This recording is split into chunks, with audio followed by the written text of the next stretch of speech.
At $30 a barrel, George Bush looked into Vladimir Putin's soul.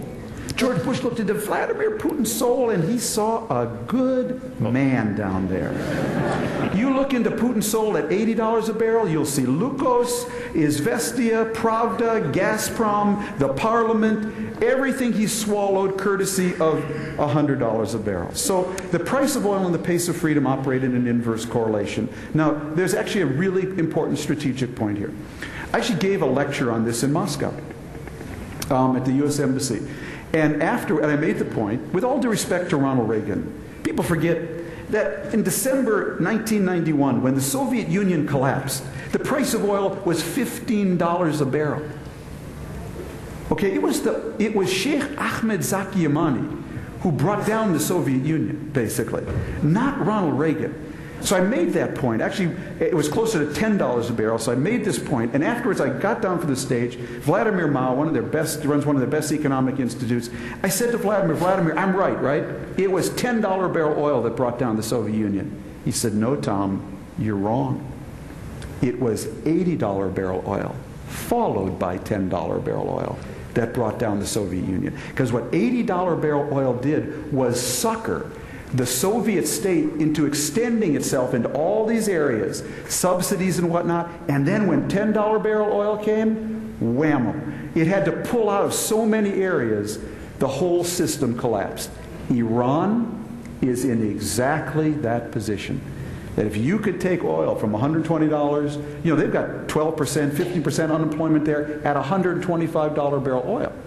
Imagine you bring it down just back to $40, $50.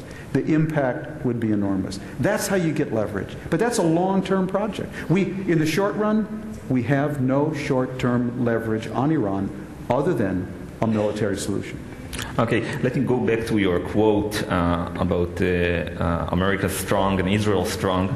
And you wrote also that nothing would imperil Israel more than an enfeebled, isolated America. Now tell me, Tom, isn't that exactly where America is today? In one of its most... It's certainly in this part of the world, we don't have the allies we need, we don't have the standing we need, and we don't have the respect we need. And that can change, though. I've been thinking about, one of the things I'm doing on this trip, so I'm going also to Egypt, is there's some interesting cross currents. We went through this period right after the Iraq War, where it looked like Iraq was going to be a success.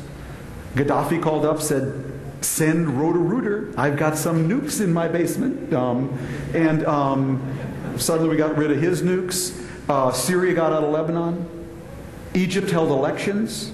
It looked like history was on our side. Then things reversed. The Samara bombing happened in Iraq. We started to sink into the mud there. The price of oil started to go up. Trends started to go against us. Now it seems to me we're at an interesting juncture. Syria and Israel are engaged in peace talks. The result of the latest political deal in Lebanon is not perfect for Hezbollah. Hamas has its problems in Lebanon.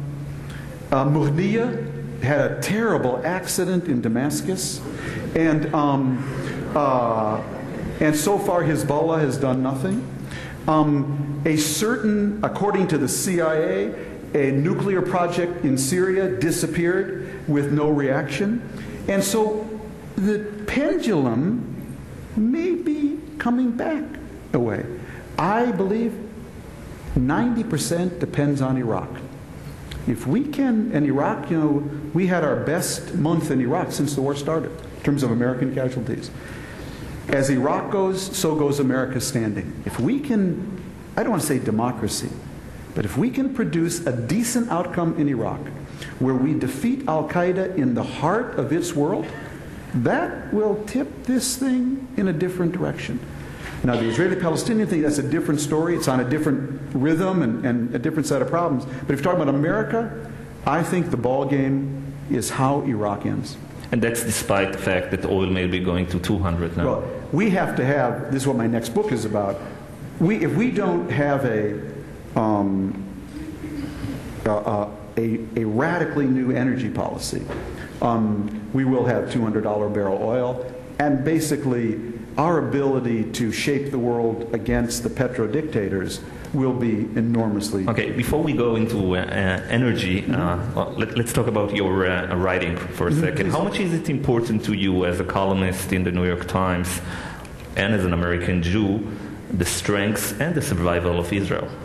Well, you know, it has nothing to do with me being a columnist. It has to do with me being who I am. Columnist in the Times. Yeah, I mean, it's and who I am, and as a columnist, I'm allowed to be who I am, and so I am Tom Friedman. I went to Herzl camp. I lived on Kibbutz Hachotrim for all 3 summers of high school. I did my sophomore year at the Hebrew University. I grew up in a Zionist environment. I'm a believer, and not only in the state of Israel, but Israel's survival, existence, and flourishing is personally very important to me.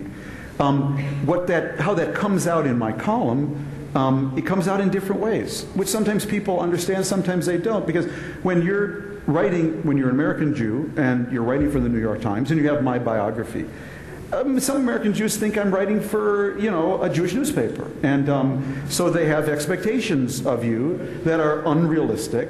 But you know what? Fortunately, I've been doing this long enough. I'm kind of beyond that, and people don't, you know, relate to me. I think they kind of figured me out. I'm a big believer in a 2-state solution. I don't believe Israel will be at home unless the Palestinians are. Palestinians won't be home unless Israelis are. If you're a supporter of that, whether you're called King Abdullah, Bibi Netanyahu, or Prime Minister Olmert, you're my friend. And if you're an opponent of that, you're my enemy. Okay, your audience has... It's okay. Your audience has changed dramatically in the last 5 years. That's because of the internet, the success of the New York Times on the net, and the fact that now almost everything is free on the New York Times website. Now, when you sit down today to write a column, who is the audience you're thinking about? Who is reading your column? It's a good question, very good question, and it operates at 2 levels. I mean, you know, I always used to think of writing my column for my mom at the level of understanding. That is that if I'm writing about it, how can I explain this first to myself? And in the way my mom was a very educated woman, not that she was simple, but that she would understand, whether I'm writing about the internet or Iraq or globalization or the economy. So I try to write a very user-friendly column. And I get criticized sometimes, oh, too many metaphors, your column, you know, this or that. I always say, you know, no reader has ever come up to me and said, that column was too funny. Okay, that column was too easy to read, you know. So I never really pay much attention to that, you know, because if your column isn't read, you know, it doesn't scale, and if it doesn't scale, what are you doing, you know, number one.